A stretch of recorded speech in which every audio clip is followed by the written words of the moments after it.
네, 안녕하십니까. 평택촌놈 주식TV 테마주 그리고 이슈 점검해드리고 있는 어윤학 연구원입니다. 6월 12일 수요일 오늘 같은 경우는요, 역시나 테마주들이 생각보다 뭐 이렇게 같이 뭉뚱그려가지고 움직이는 그런 모습은 안 나왔습니다. 지수 같은 경우도 중국 시장이 오늘 지표가 좀 부진하게 나오면서 항생도 그렇고 중국도 그렇고 오늘 좀 약세를 보였죠. 그러면서 우리 시장도 그리고 현재 이제 미국 선물 시장도 조금 약한 흐름이 나타나고 있습니다. 자, 그래서 오늘도 테마주보다는요, 오늘은 이제 최근에 조금 이슈가 되고 있는 그런 걸 하나 소개를 시켜 드리려고 합니다. 혹시 비욘드 미트라고 하는 주식 혹시 들어보셨나요? 네, 최근에 미국 나스닥에 상장을 했죠. 5월에 상장을 했는데 굉장히 핫한, 그러니까 공모가가 약 25달러, 네, 한 우리나라 돈으로 한 3만 원 정도 됐는데 최고가가 거의 한 160달러까지 올라갔다가 이제 또, 그러니까 뭐 하루에도 뭐 30%, 40%막 이렇게 상승을 했다가 어제 하루 만에 또 폭락을 하는 그런 모습이 나타났는데요. 이 비욘드 미트 어떤 회사냐 하면은 예전에 그 콩고기 혹시 기억하실 거예요. 아마 많이들 드셔보셨을 텐데요. 바로 가짜 고기, 이제 대체 육류라고 하는데 가짜 고기 관련된 그런 회사입니다. 그 대체 육류라고 하는 게 콩으로 대표되는 그 식물에서 단백질을 추출을 해가지고요.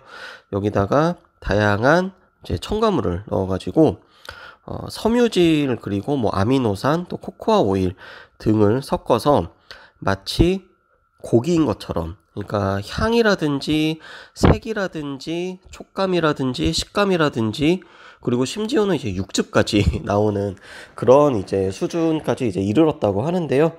그래서 이 대체육류 시장이 폭발적으로 지금 성장을 하고 있습니다.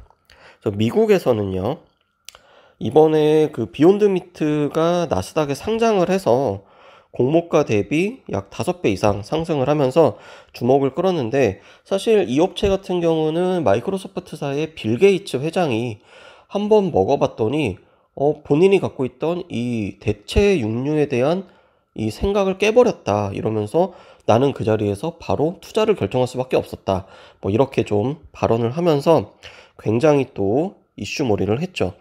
그 사실 비욘드 미트랑 더불어서 임파서블 푸드라고 하는 업체가 또 있습니다.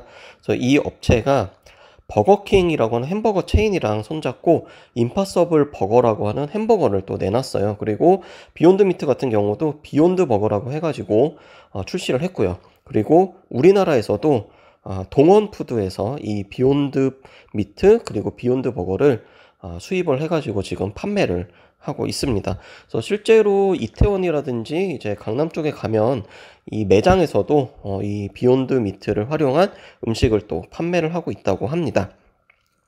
자, 그래서 이 대체육류가 최근에 왜 이렇게 또 이슈가 되고 있느냐?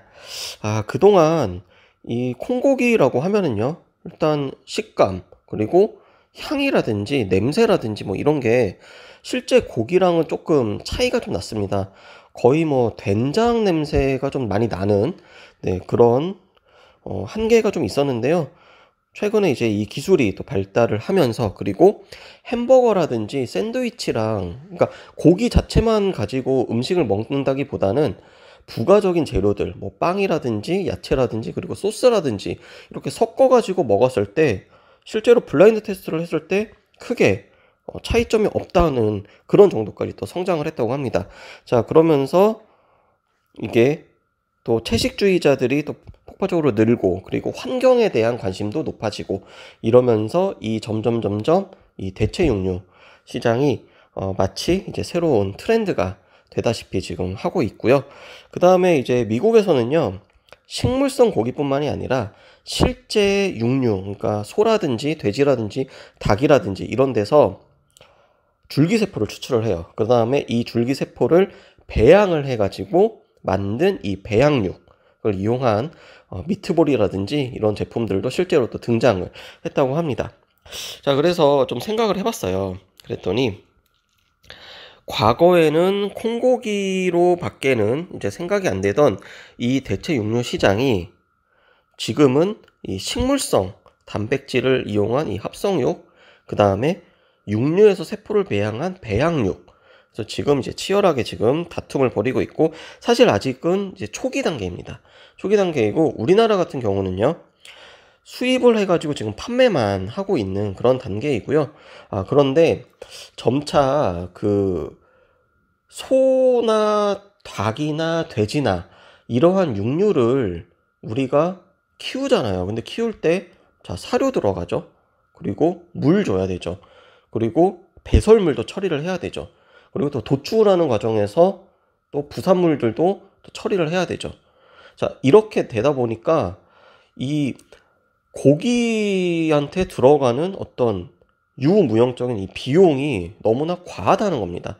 자, 그래서 인류가 폭발적으로 이제 또 증가를 하고 있고, 인류의 증가세와 그에 따른 이 고기에 대한 소비, 또 그를 맞추기 위한 곡물의 어떤 공급, 이런 것들을 따져봤을 때 점차 이제 대체 육류 시장이 성장을 할 수밖에 없는 구조라는 거죠. 그래서 이거에 대해서 지금 미국을 비롯한 유럽이라든지 이런 쪽에 소위 말하는 이제 좀 기술이 좀 발전이 되고 있는 그런 선진국들이 이미 일찌감치부터 주목을 하고 있습니다. 자, 그래서 비욘드 미트가 나스닥에 상장을 하면서 지금 대박이 났기 때문에 갑자기 또 이슈가 됐어요.